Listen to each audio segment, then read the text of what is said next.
The Beyond Sleep Training Podcast, a podcast dedicated to sharing real tales of how people have managed sleep in their family outside of sleep training culture. Because sleep looks different with a baby in the house, and because every family is different, there is no one-size-fits-all approach to take.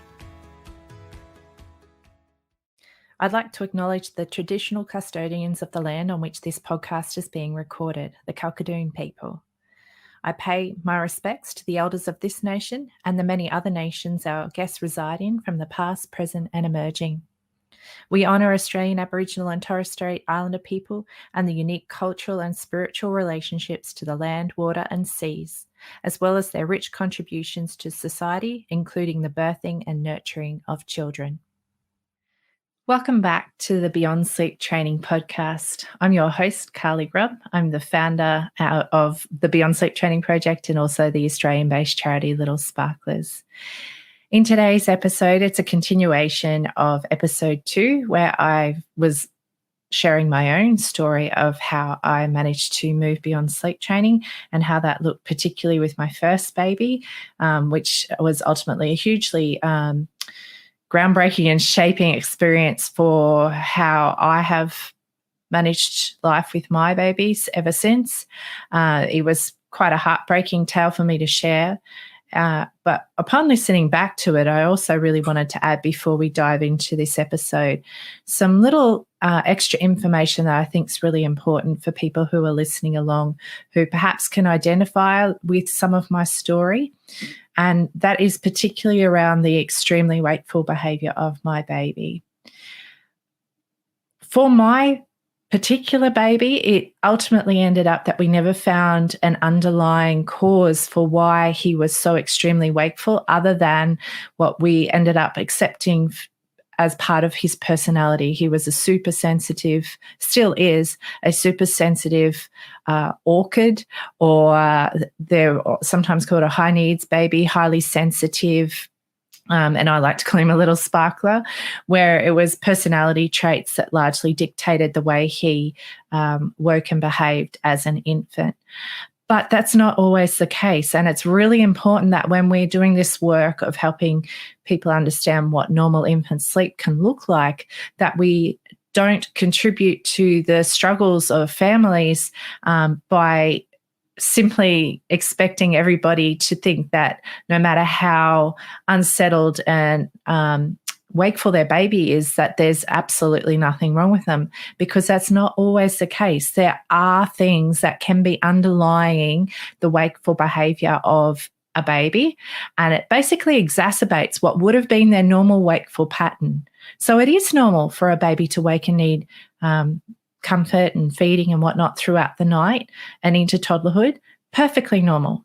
But when it's happening every 20, 40 minutes, up to an hour every single night, and it's not necessarily directly related to some big development going on, and it's not an isolated incident, but actually a continuing pattern for your child and the way you're living that experience with them, then it's really important that we also be open to exploring what might be actually causing them discomfort, or that is actually making it really hard for them to find peaceful rest and sleep.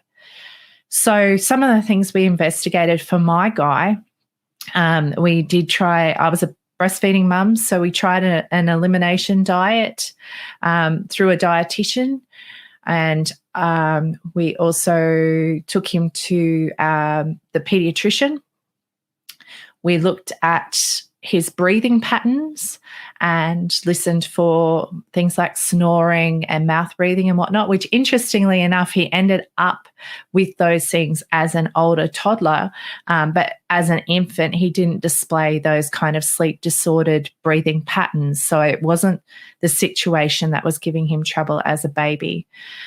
He also did ultimately end up with some troubles with his ears that sometimes was apparent when he was a baby. I did have his hearing checked a few times, and his ears looked at, because he was a child who did seem to get ear infections. And if you've ever had an ear infection, it's so incredibly hard to get yourself comfy and rest peacefully.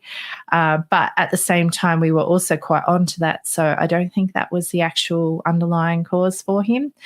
And there's other things that you can have a look at too, like babies who've got reflux. Reflux is often a symptom of an allergy or intolerance that's not being well controlled. And of course, reflux is an awful thing to try and sleep with.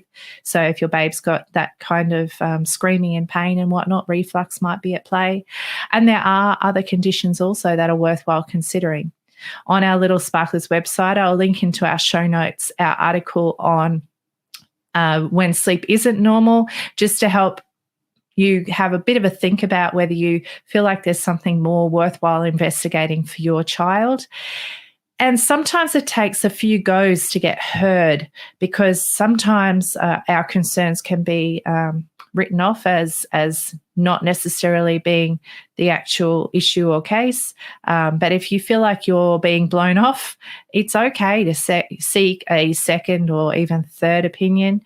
And I know that we've referred people to have consultations with people like Dr. Tracy Cassels or Lindsay Hookway, because they're great at teasing apart stories from families and actually assisting them to then head down the direction of getting the professional support they need for their child.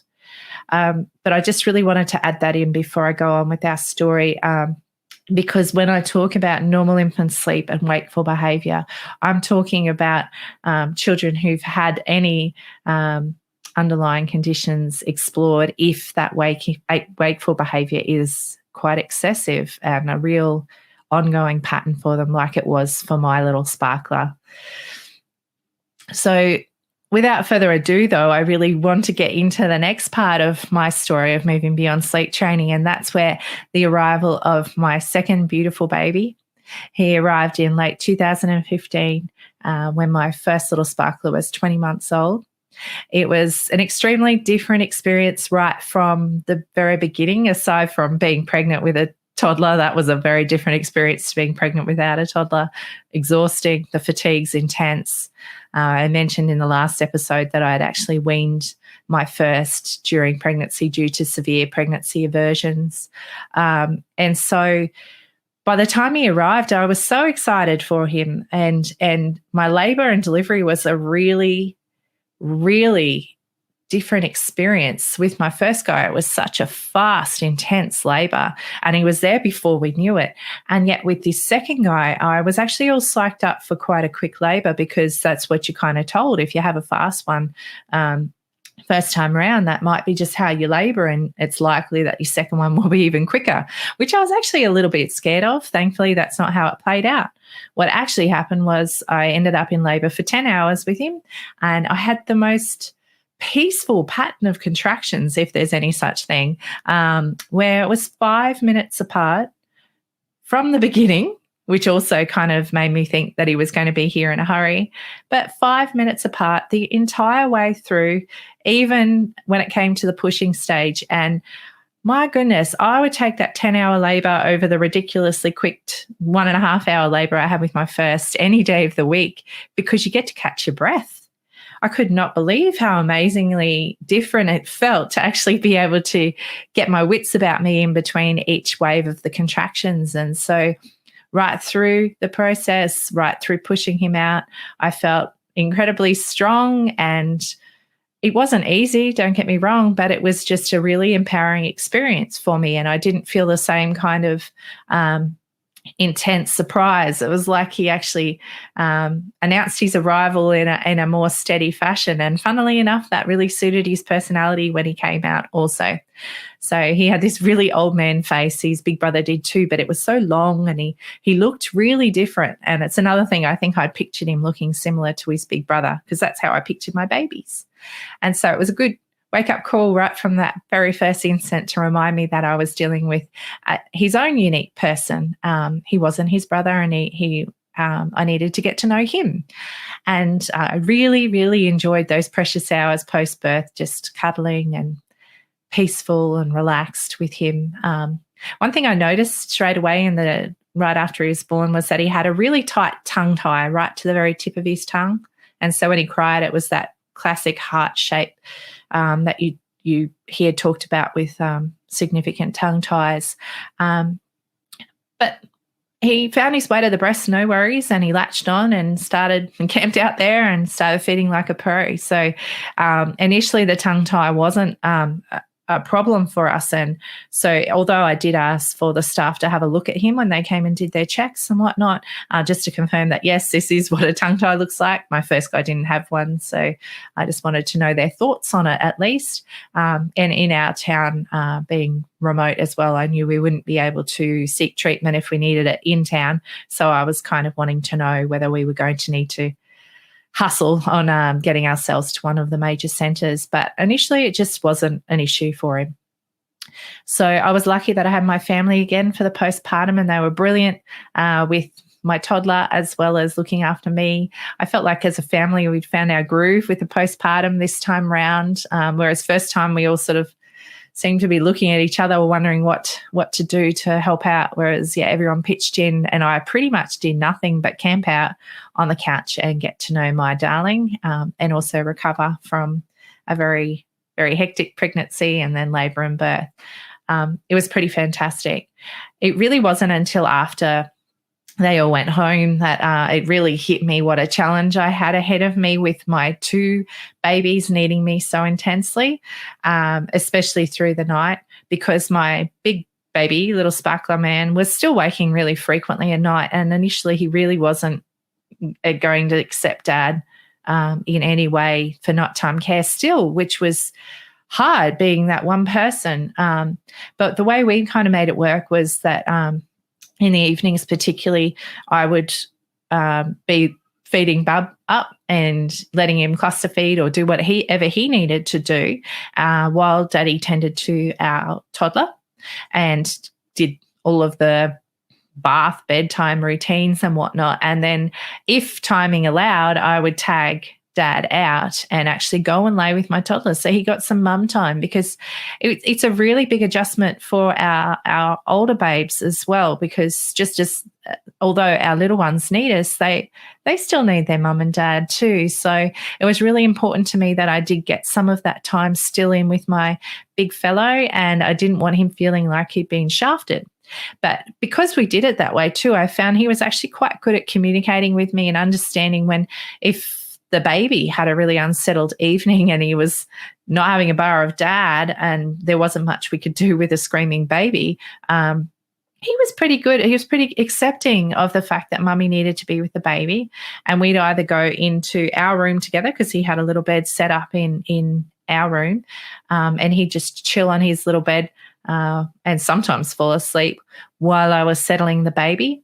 If the baby was super unsettled, I would often have him out in the lounge, and Daddy would be in with the toddler, and with the knowledge that I would come in for cuddles and kisses as soon as the babe was settled down. So we tried to keep that communication open. Not every night was a smooth one. There was plenty of nights where it was a mess, and it was actually quite a long time until I could handle bedtime on my own. So I do understand that that's not everybody's reality. I think I've found that, I'll talk a bit about third baby shortly as well, but I think that's something that everyone needs to understand, is that what works for bedtime is a really ever-changing beast, and it's okay to change it up depending on the moods and the needs of your little people and also yours on any given night. So the flexibility is really important. As much as you keep a routine, it wasn't like we didn't have some kind of pattern that went with bedtime, but if you could pick the vibe of the night, it's not like you need to keep plowing on through when something's not actually working for you and your family. So I'd really strongly advise that, to build in the flexibility. And if you're finding something's not working, trying to think a bit creatively, giving everybody some grace, because it's by far the messiest time of day for everybody, adults and kids included, and knowing that a bad patch of bedtimes is not the end story for you. It's not always going to be like that. It's just a rough patch, was something that I really needed to get through my head. Sometimes it felt like it really did drift on. But I found this second time round, it was just, A lot easier from the very beginning. I had my bed set up so that I could share sleep safely with the newborn. I did have a little basket for him that I popped him in to start the night, but I did have that safe surface for us if I fell asleep while he was feeding, which I frequently did. I had also worked out that one of the things with my first guy I found really disruptive for everybody in the early days was the way they poo every single feed, and you've got to change nappies in the night. Instead of having, blazing lights come on so you can do a really big cleanup and it's like a whole operation, and they've usually pooed up their back and everything else, or even going out to the change table to do it. With this second baby, I had a little box, and I did the same with my third. I had a little box that was set up for nighttime care, and this was often Daddy's job as well. It wasn't just me, but if I was feeling fine, especially if it was in between boobs and it wasn't really worth me trying to get back to sleep in between, I would have a little change mat. I had a couple of nappies. I had some wipes. I had a change suit in case it had been poonami, and a little cloth as well in case there was any little spews and whatnot. And some nappy sacks as well, just for ease of tidying up in the night. And I kept that with a little book light. So, at bookshops, they sell them. I'm sure you can get them online as well. But they're like a tiny little bendy torch, really, really small light. I used to just have that clipped on the side of the box, and I could tilt it so that it was facing the box, not right on baby. And it just gave me a dim little light to work by. And I probably didn't do the most absolutely 100% thorough job of cleaning up, but I did a reasonable job. No one ever was going to get sick from it or anything, but it just kept the light low. It kept the disruption to the baby low, because I don't know about your babes, but my babes in the middle of the night, sometimes when you're changing your bum, they're barely even awake, but you can't possibly leave a poo on them. So that's a tip for people still playing along at home in this time. A nighttime care box was a really great way to minimize that fatigue of getting up and tending to their nighttime needs that way as well. So I had that established, and we also did have a little bed set up next to us as well to make sure that the toddler wasn't coming into our bed with the newborn, because as far as safe sleep goes, you really should not have siblings in bed with a new baby, a young baby. It's simply not a safe arrangement. And so that was our way. And he was actually really great about understanding that. We talked to him about it before the baby had arrived, and we did the same when our third baby came. We talked to the big guys about how we needed to keep the baby safe, and they were more than welcome to come in with mum and dad if they needed some comfort and cuddles and company, but they couldn't be in the big bed if the baby was in there with mummy having some boob or whatever was going on. And we found for our family that kind of verbalizing really assisted. Talking of that, actually, a part of that conversation, I feel like that was part of something that worked really well for us, and that was that we were very out there in our discussions with why we needed to be able to do certain things for the baby, whether it was my second baby or my third baby. Obviously, those conversations were a lot more easily understood as my second and third guy got older. It was a big ask on my 20-month-old when my second was born, because some of the time he really was such a little guy. But if something was very important for him to understand, I did try to explain it to him. And that's the thing. It's like, even though he might have been a little bit too young to fully comprehend what I was asking of him or explaining to him, I was trying to do my best at making sure he didn't feel like I was changing rules up just for the fun of it. It really did have meaning behind it. And we certainly saw that as a successful part of welcoming our third baby, where both my big guys really embraced the fact that this was their baby, our baby. And so when things got tough, we had to do things that would help our baby out so that we could settle her and help her calm down. And that applied very much to when she was needing me a bit more during the day, and they would have liked to have had mum's attention as well. They were very understanding of some of the times that they needed to wait. Other times they weren't that understanding, but they still ultimately knew what was going on. And I was always very sure to remind them that when they were that age, that was exactly what I was doing for them too. And that seemed to help them keep the team, the togetherness of our family going right through some of the tougher and rougher patches that there were. Now, I'm really mindful of time. I do want to make this the final episode talking about myself. So I will skip a little bit ahead to make sure that I cover with my third baby. She was a total blessing. Again, we've been so incredibly lucky. And once again, an extremely different baby again. So first baby, I would say ticks every box on the high needs, highly sensitive, awkward, little sparkler levels. When it came to my second guy, he was actually an intensely needy baby as well. When I hear what people talk about in terms of the wakeful patterns and needs of their babies, he certainly was up there, but he was not in any way par with the intensity of that first baby. And it really helps me to, when I see people can be quite against the use of terms like high needs, highly sensitive, the awkward kind of definitions saying that all babies have these needs and why do we have to label it and whatnot. And I have to say that unless you've lived the experience of having one of those babies, it seems quite easy to dismiss it. And I do think maybe sometimes people are thinking their child is even more intense than they are, perhaps due to some unrealistic expectations.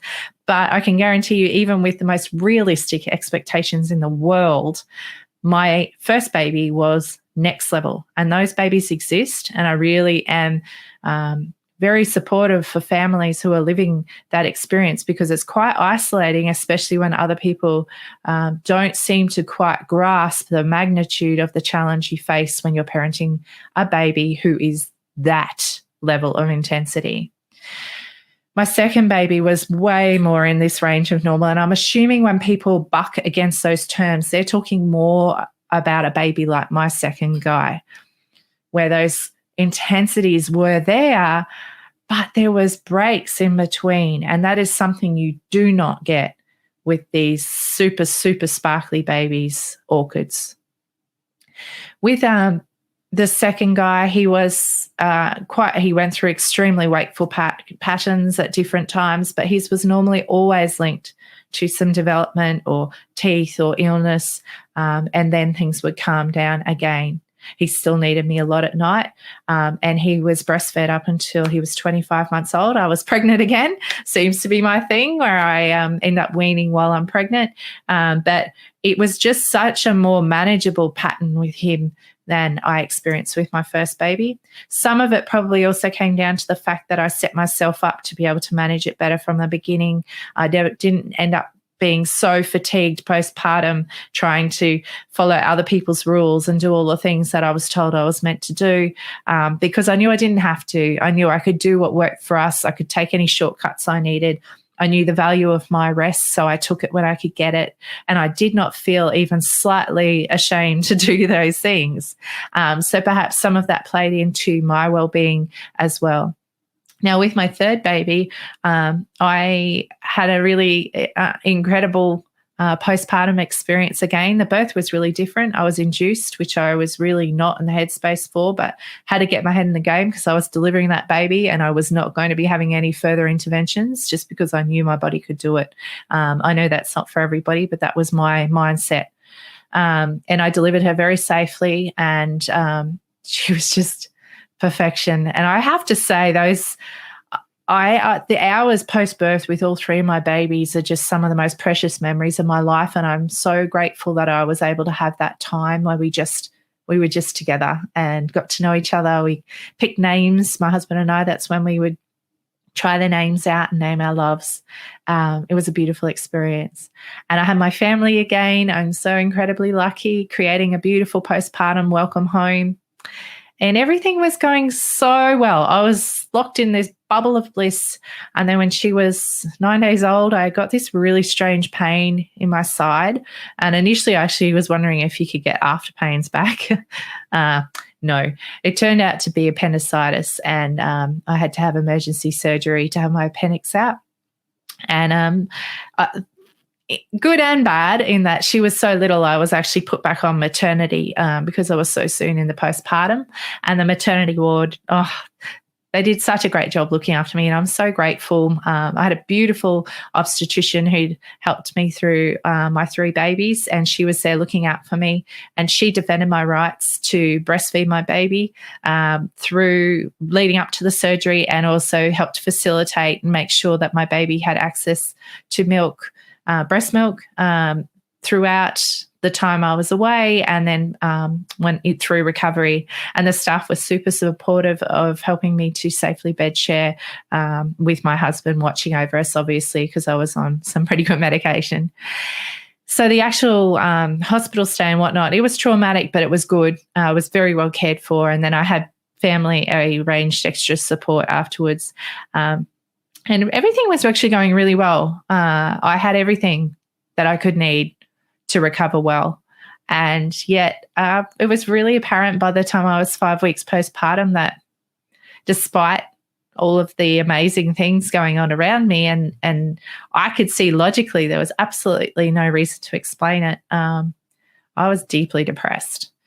And I just couldn't figure out for the life of me what was going on, what was going so wrong. And so I ended up on antidepressants and back in therapy and doing all of those things again. So it's part of my tale, I guess, that I am somebody who is susceptible to mental illness, and that kind of upset in your system so soon after having a baby. It was almost like the perfect storm, I guess. And so it was a real struggle, but it was a beautiful time still. I'm so glad I could get those oxytocin hits from having her close. I kept her close throughout, and I just had to really figure out for the life of me how I could make sure that I was doing the best job I could, while also making sure that I was realistic about what I could manage while I was going through such an intense time mentally, after my body had been through so much physically. In essence of time, I'm just going to speed through to the fact that in amongst the second and third baby is when I had founded the Beyond Sleep Training Project. The Beyond Sleep Training Project was actually launched as a group in 2017, and I said in our introductory episode a little bit about how I was actually planning on writing a book, and I really had no idea that it was going to take on the life that it has. It was pretty intense, and I really am still stunned to see what we've managed to create with the help of all of the volunteers from around the world. Stunned just because I think it's because I felt so lonely in my own experience, and I didn't have a lot of real life examples around me at the time that I really didn't think I would be appealing to a big audience. And so it's really heartening to watch the groundswell that we've managed to achieve, and to realize that it wasn't just people who'd been through a traumatic sleep training experience like me who were feeling like they wanted to have some alternatives. It was much broader than that. And so I'm really honored to be a part of the team of the Beyond Sleep Training Project. I'm hugely impressed with the board we've managed to pull together when we registered Little Sparklers in July of 2019. And I am constantly wondering where to next, because all the things we've managed to achieve since our creation in 2017 just really it's mind-blowing. That's the only way I can really describe it. And I think the reason the group is so successful the way it is that it's very hard. There's storytelling and sharing. And it's not just about rainbows and unicorns and how delicious and lovely babies are, which they are. It's also about that relentless nature of caregiving in a society that does so little to support families doing this really vitally important work. So we just don't gloss over the strength and compassion needed to make it through this time.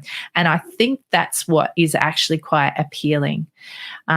we don't pretend like it's going to be an easy journey. We don't offer fixes, because not everything worthwhile in life comes easily. Sometimes things that are super worthwhile, and some of the things that will make us the most proud we can ever be of ourselves, and live without a life full of regret, come through really tough times and hard work and going the hard yards.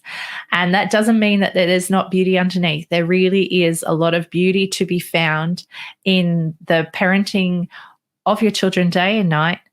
And I think that's something that has meant the world to me. And I'm so grateful that I was able to move beyond sleep training, because it really breaks my heart to think about how many hours I would have lost cuddling and comforting, and how much breast milk or nighttime nutrients my children would have missed out on if I had actually gone that route of denying that they actually needed those things in the night long before they were actually done with them.